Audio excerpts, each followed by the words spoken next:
From the headquarters of Telesur English in Quito, Ecuador, I am Estefania Bravo. This is From the South.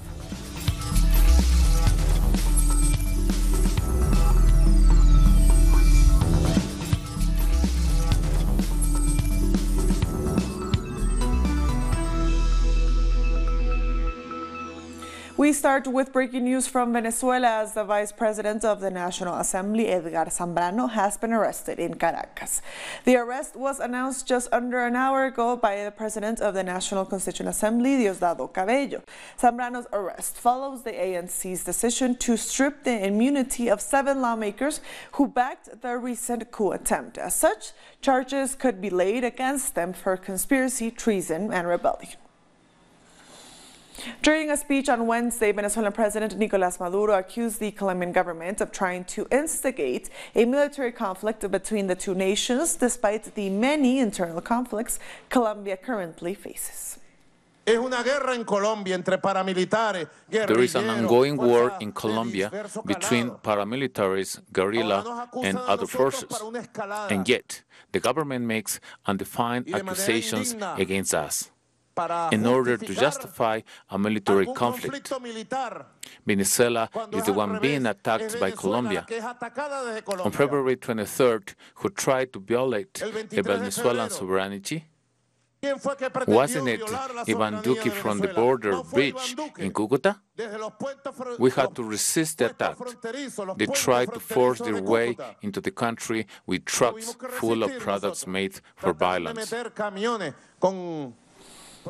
Maduro also said that U.S. citizens are increasingly supporting the Venezuelan government and reject any coup attempt against the country. The U.S. government spreads racism, contempt, colonialism, imperialism. They spread the worst.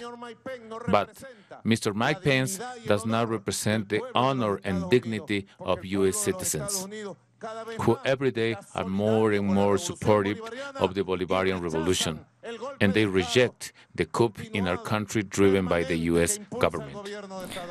Police in Washington, D.C. have arrested the president of Veterans for Peace, Gary Condon, outside the Venezuelan embassy building. Condon, a war veteran, was trying to bring food and supplies into the embassy for activists with the Embassy Protection Collective who have been living there for over 4 weeks. He was thrown to the ground and promptly arrested by police and Secret Service agents. Meanwhile, opposition supporters who have been verbally and physically attacking activists walked away with the stolen food. The story continues to develop with the organization Code Pink tweeting a short time ago that electricity had been cut out at the embassy. And following the most recent threats by the U.S. government, the president of Venezuela's Supreme Court has said that the court rejects the threats made by the U.S. against Venezuelan institutions. The Supreme Court judges of the Bolivarian Republic of Venezuela absolutely reject the threats made by Mr. Mike Pence, who has threatened the high magistrates in a disrespectful and interventionist way, with threats that violate the principles of independence, sovereignty, and the self-determination of countries. Vote counting has officially begun in South Africa as the country held its most hard-fought general elections since the end of apartheid. All voting stations have now closed following some delays earlier in some parts of the country. Due to the weather and protests in some parts, about 26 million registered voters were eligible to cast their ballots at more than 22,000 polling stations. Early results will emerge on Thursday with an official winner declared on Saturday. Preliminary results show that the African National Congress is in the lead with 72.6% of votes counted in 312 districts. The Democratic Alliance stands in second place with 15.69% of the votes. And coming in third, the Economic Freedom Fighters stands at 5.55% of votes. These are according to the latest results released by the Independent Electoral Commission. The Economic Freedom Fighters Party has alleged that some people have voted twice or even 3 times in this election. It said some elderly voters who cast their ballots in the special vote on Monday went to vote again on Wednesday. There were also reports of some voters rubbing off the indelible ink and heading to other polling stations to vote again. The Independent Electoral Commission has vowed to take stern action. While voting proceeded smoothly in most parts of the country, police in the Northern Cape province used rubber bullets and tear gas to disperse a group of residents who attempted to disrupt the polls. The chaos started when residents who were boycotting the elections tried to prevent others from voting. The boycott is what they say is the government's failure to deliver basic services such as water and sanitation. Land reform, corruption, and unemployment were key issues in the 6th Democratic National Election since apartheid ended 25 years ago. Our special contributor, Johan Abrahams, has more. The rain came down in buckets in parts of Cape Town, South Africa this morning as people came out to vote in the national and provincial elections. Most of them saw it as a blessing on the 25 years since the first all-race democratic elections in April 1994. Ayanda Holo travelled more than 1,000 kilometers to vote in the town he grew up in. For him, it was a homecoming laced with nostalgia. Nyanga East is not only a township and a location, but it's an institution that is filled with history and a clear contribution of sweat and tears and people sacrificing their lives to ensure that one day we enjoy a democratic vote and a democratic and a free society.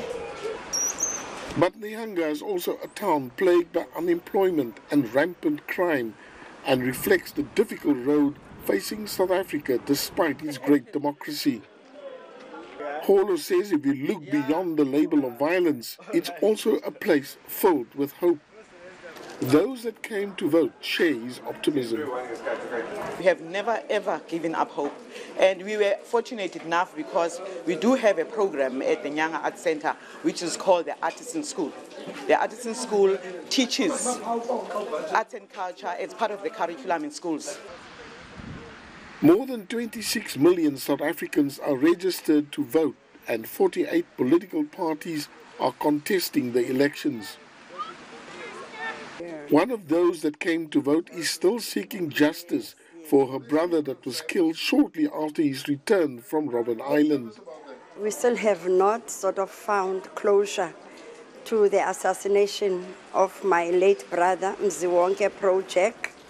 Since Pro's death, we were failed by a number of institutions, starting from the TRC.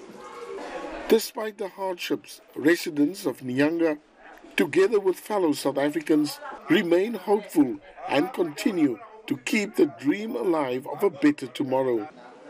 Johan Abrahams for Talisur in Nyanga, Cape Town, South Africa. Nearly 100,000 migrants were arrested at the U.S.-Mexico border in April, the highest number in the past 6 months. According to data from U.S. Customs and Border Protection, there were almost 9,000 minors among those arrested. Over 460,000 migrants have been arrested since October 2018. This report comes 2 days after 700 migrants were arrested in the state of Arizona. And 2 people were killed after a shooting during a demonstration in Mexico City. A man opened fire on a crowd of sales and business people who were holding a protest in the south of the capital. One of the victims was a labor union leader. 2 other demonstrators were also injured. The attacker was arrested shortly after opening fire. Mexican authorities are investigating the reasons behind the attack. Mexican President Andrés Manuel López Obrador says his government is making the fight against corruption a priority. The government has launched a new plan to stop thieves from stealing medicine from public institutions, a crime that has hurt patients for years. People who use public healthcare have been complaining about the continued lack of medical supplies and medicines in the clinics and public hospitals across Mexico. I have to buy a very expensive medicine, but I need it, so I have to buy it, even though my health insurance does not cover it. In an attempt to figure out the real size of the problem and who is most affected, social organizations have created the platform No to the Stealing of Medicine. Their goal is to identify those responsible for the shortage and the corruption networks that have benefited from it over the years. According to a 2016 national survey about public health insurance, 24% of the people do not have enough medicine. The president, Andrés Manuel López Obrador, decided to concentrate all government purchases in the finance ministry, including medicines, for the entire health sector. That measure has caused shortages of some medicines due to the delay in the bidding process. There was a delay in the purchase of medicines because they were trying to get a better price. Unfortunately, more than 97,000 people had real problems due to the shortage. For instance, our comrades in Tamaulipas are currently without antiretrovirals, and in Ciudad Juárez, people are receiving medicines only for 10 days.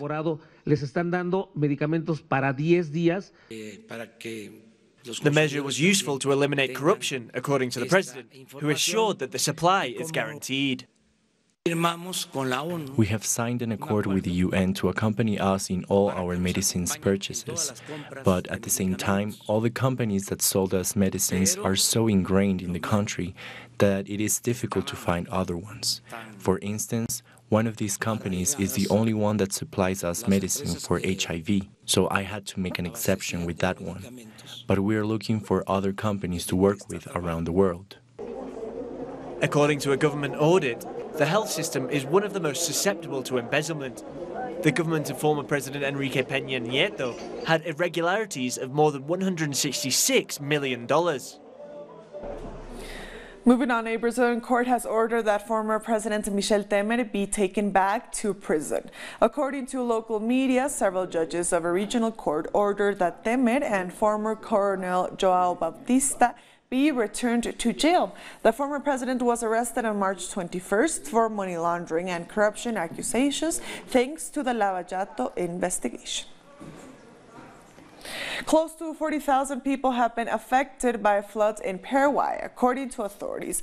More than 10,000 people were evacuated just in the capital, Asunción. Heavy rains have been affecting the country since March, forcing security services to move people to higher ground. It is a sad way to live. The entire time the government treats us as if we're animals. I say that if the government had put its pants on, we wouldn't be like this, forced out of our homes due to flooding. If they had defended the coast and protected the riverbank, we would be in our homes. We'll be back very soon. Stay with us.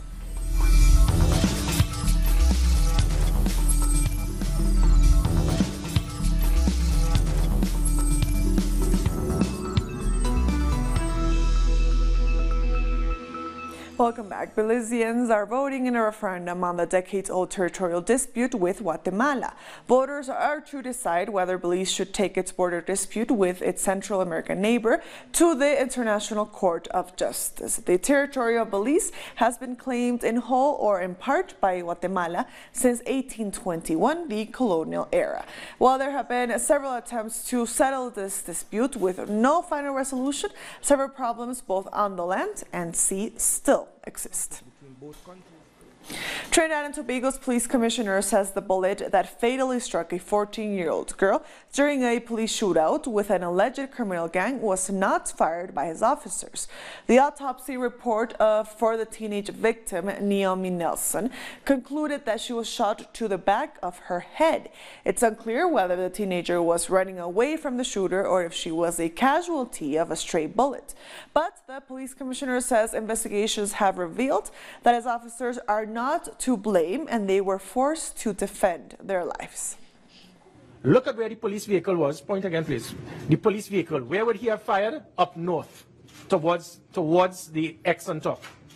The X on top is who they shot at. The X on top, point at the X on top again, please. They fired towards the police vehicle. What is behind the police vehicle?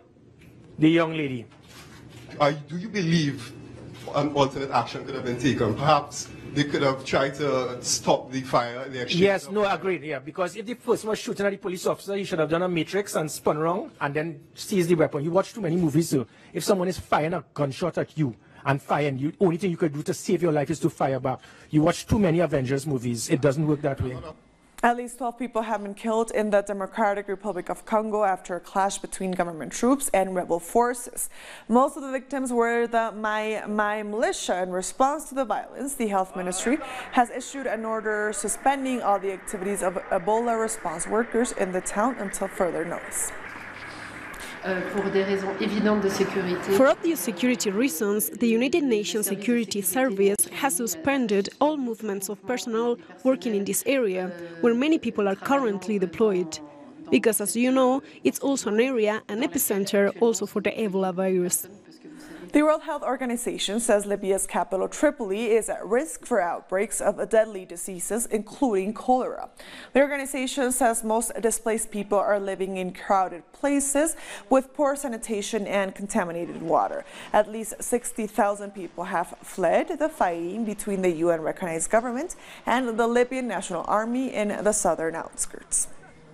These supplies can cater for 3 to 4 weeks or a month. But if there is no ceasefire and there is no reduction in the scale and scope and intensity of the conflict, even if it goes by the current intensity, these supplies will run out of, we will run out of these supplies. In Nigeria, 9 people have been killed in 2 separate Boko Haram attacks. Fighters packed in trucks stormed into the village of Molai just before sunset on Tuesday, as villagers were preparing to pray and break their fast for the Muslim holy month of Ramadan. They killed 6 people and burned dozens of homes. In the other attack, Boko Haram fighters ambushed and killed 3 farmers near the town of Kunduga. Sudanese protest leaders have threatened the ruling military council with more civil disobedience.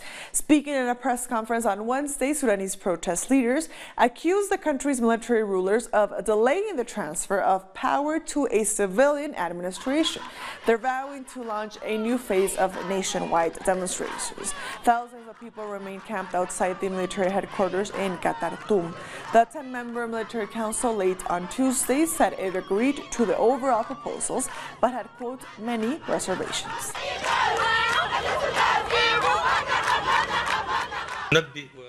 We warned the military council of the continued escalation against the activists and demonstrators who are gathering in the street. Incidents in recent days have been recurrent, beginning with the incident of Nayala, which resulted in the death of a martyr. Meanwhile, some protesters in Sudan have turned to art, comedy, and music to express themselves. At an ongoing sit-in in Khartoum, they have gone from using graffiti on the walls and holding concerts to holding mock press briefings on the situation. Ethiopia's garment workers are the world's lowest paid, a study has reported.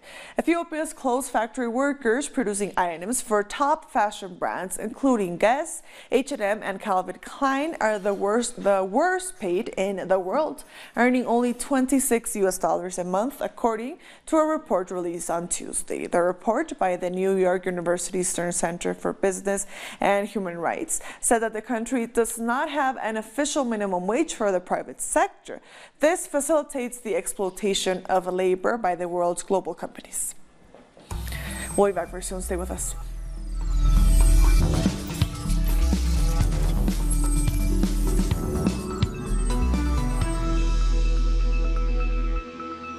Welcome back. The opposition Pheu Thai party has won the most seats in Thailand's first election since the military coup in 2014. The party picked up 136 seats, while the ruling Palang Pracharat party took 115. However, the 250-seat Senate is expected to back the ruling party, giving them an advantage in their bid to stay in power. The results have been announced more than a month after the election, which was marred by delays and complaints of irregularities. The president of the Islamic Republic of Iran, Hassan Rouhani, announced that his country will abandon part of the commitments made in the nuclear agreement between Tehran and the G5+1 and has given 60 days for negotiations. Rouhani said that it was a necessary measure to protect national security and the Iranian people who are facing extensive sanctions applied by the U.S. President Donald Trump. Rouhani also pointed to the failure of Europe to comply with the agreed program. In the message we've delivered to 5 countries, we've said very clearly that if they use the steps that they've taken as an excuse to refer Iran to the United Nations Security Council, they will be given a very firm answer. I've explained the steps involved in this firm response in the letter sent to the 5 countries. Our intention is clear. Our people must know that we haven't left the nuclear agreement. The Iranian people shouldn't think that the agreement isn't still in place. The agreement is there and will stay in place. But today, we've shown the other side of the G5+1 coin. This is the same nuclear agreement that says that if others don't comply with their obligations, then we can also reduce our own obligations. Today, we are announcing a reduction of obligations. We aren't leaving the nuclear agreement. Drivers for ride-hailing apps that are seeking to replace conventional taxi services have gone on strike across the globe. Workers at companies like Uber are demanding better pay, transparency, and support. The company is paying its executive millions of dollars while workers are struggling to make ends meet. The apps have also been embroiled in legal scandals across the world because they classify their drivers as self-employed. Doing so means they have fewer legal responsibilities for employee welfare. The strike has received attention from political figures like U.S. presidential candidate Bernie Sanders. He said he stands in solidarity with those on strike for a dignified life. In the United Kingdom, Labour Party leader Jeremy Corbyn offered his support, saying Uber cannot be allowed to get away with huge payouts to CEOs while refusing to pay drivers a decent wage. And drivers were also on strike in Brazil as Uber prepares for its initial public offering on Friday. The company expects to be valued at $90 billion and the disparity between that valuation and drivers' pay is a cause of grave concern for many. What concerns us, in a political way, is showing that if they don't respect us, who are their partners? Who allows them to function? If they don't respect us, who is going to guarantee that they will respect investors? Knowing all the necessary compliance with corporate management and everything else. If they don't respect us, who is going to guarantee that they will obey those rules of the financial markets? Cuban President Miguel Díaz-Canel has met several business leaders who attended a tourism fair in Havana. This is a major event for the tourism sector in the region. The 39th edition of the fair opened its doors on Tuesday and it will last until May 11th. Cuban authorities said the companies have total legal security as the U.S. intensifies its blockade against the country. And with that story, we've come to the end of this news brief. These and other stories, as always, find them on our website at telesurenglish.net. And also join us on social media. We're on Facebook, on Twitter, and on Instagram. For Telesur English, I am Estefania Bravo. Thank you for watching.